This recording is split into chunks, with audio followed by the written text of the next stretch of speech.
Shalom saudara, bersaksi atau menginjil adalah kehendak Tuhan atas setiap kita. Sesaat sebelum naik ke sorga, Tuhan Yesus menyatakan, tetapi kamu akan menerima kuasa kalau Roh Kudus turun ke atas kamu.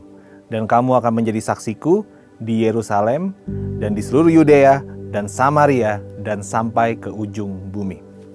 Tuhan Yesus mempersiapkan murid-murid sedemikian rupa agar suatu hari mereka pergi dan memberitakan Injil atau menjadi saksi. Orang-orang di seluruh dunia membutuhkan Injil, yaitu berita mengenai keselamatan dalam Tuhan Yesus. Ketika murid-murid dibaptis Roh Kudus dalam peristiwa Pentakosta, mereka tahu bahwa saatnya tiba bagi mereka untuk menjadi saksi. Dan baptisan Roh Kudus membawa perubahan di dalam kehidupan mereka. Ada 3 perubahan yang terjadi pada murid-murid Tuhan setelah mereka dibaptis Roh Kudus. Perubahan yang pertama adalah bergerak dengan kuasa. Tuhan memperlengkapi mereka dengan kuasa dari tempat yang maha tinggi, yang berasal dari kehadiran Roh Kudus. Kuasa inilah yang memampukan mereka untuk mempraktikkan apa yang mereka pelajari. Misalnya, Tuhan Yesus menyembuhkan orang sakit, kemudian Tuhan mengajarkan mengenai kesembuhan. Murid-murid yang adalah manusia biasa baru dapat mempraktikkan kuasa kesembuhan setelah mereka memperkatakan firman dengan kuasa Roh Kudus, seperti yang Yesus ajarkan kepada mereka. Contohnya saja adalah mengenai kesembuhan atau seperti Petrus dan Yohanes saat hendak beribadah. Mereka berjumpa dengan seorang yang meminta-minta. Orang itu mengharapkan mendapatkan pemberian uang dari mereka.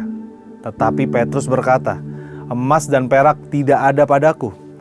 Tetapi apa yang kupunyai, kuberikan kepadamu. Demi nama Yesus Kristus, orang Nazaret itu, berjalanlah." Lalu ia memegang tangan kanan orang itu dan membantu dia berdiri. Seketika itu juga kuatlah kaki dan mata kaki orang itu. Orang itu mungkin tidak mendapatkan uang, namun memperoleh hal yang lebih berharga, yaitu kesembuhannya.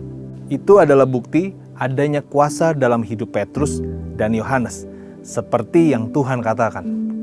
Kehadiran Roh Kudus dalam hidup murid-murid akan menghidupkan firman tersebut menjadi nyata. Perubahan yang kedua, menjadi saksi. Roh Kudus akan tinggal di dalam murid-murid, menyertai mereka, dan memberdayakan mereka menjadi saksi Yesus. Menjadi saksi artinya mereka memiliki mandat untuk mewakili Tuhan kemanapun guna memberitakan jalan keselamatan bagi orang berdosa, membawa pengharapan bagi yang tidak berpengharapan, dan pemulihan bagi jiwa yang hancur. Tuhan memerlukan orang-orang yang penuh firman dan penuh Roh Kudus untuk bersaksi dan mendeklarasikan Yesus, declare Christ, serta menampilkan hidup yang diubahkan Kristus, display Christ. Namun, sebenarnya, apa sih pentingnya penginjilan dilakukan oleh orang yang penuh dengan Roh Kudus? Mengapa harus penuh dengan Roh Kudus? Setidaknya ada 2 alasan. Alasan yang pertama, pertobatan hanya terjadi dari dan oleh Roh Kudus. Tuhan Yesus mengatakan dalam Yohanes 16 ayat ke-8 sampai ke-11, "Dan kalau Ia datang, Ia akan menginsafkan dunia akan dosa, kebenaran dan penghakiman, akan dosa karena mereka tetap tidak percaya kepadaku. Akan kebenaran karena aku pergi kepada Bapa dan kamu tidak melihat aku lagi. Akan penghakiman karena penguasa dunia ini telah dihukum." Ketika seseorang dipenuhi Roh Kudus menyampaikan pesan Tuhan, maka orang berdosa akan diinsafkan dari dosa dan bertobat. Alasan yang kedua, tanpa dipimpin Roh Kudus, orang tidak dapat secara tepat mengenali Yesus dan mengakui sebagai Tuhan.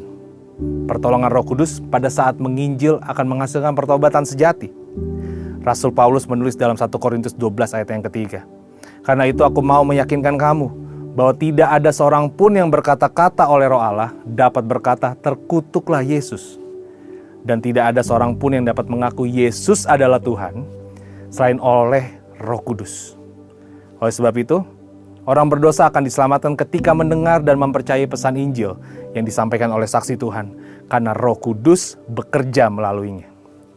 Perubahan ketiga yang terakhir yang dilakukan oleh Roh Kudus adalah membuat murid menjadi berani.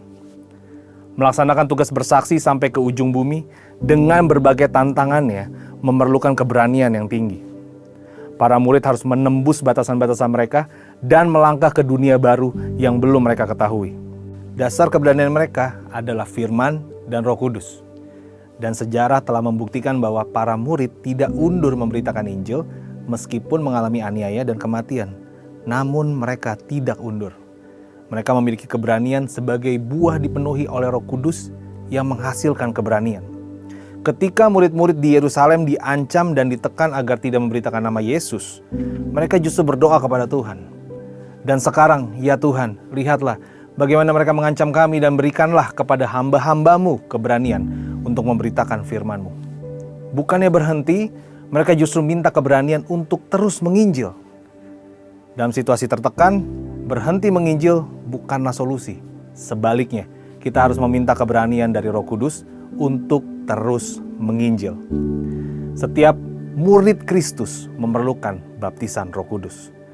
Bahkan ketika mereka terpaksa melarikan diri dan tersebar ke kota-kota lain, mereka terus memberitakan Injil dengan berani dan banyak jiwa diselamatkan.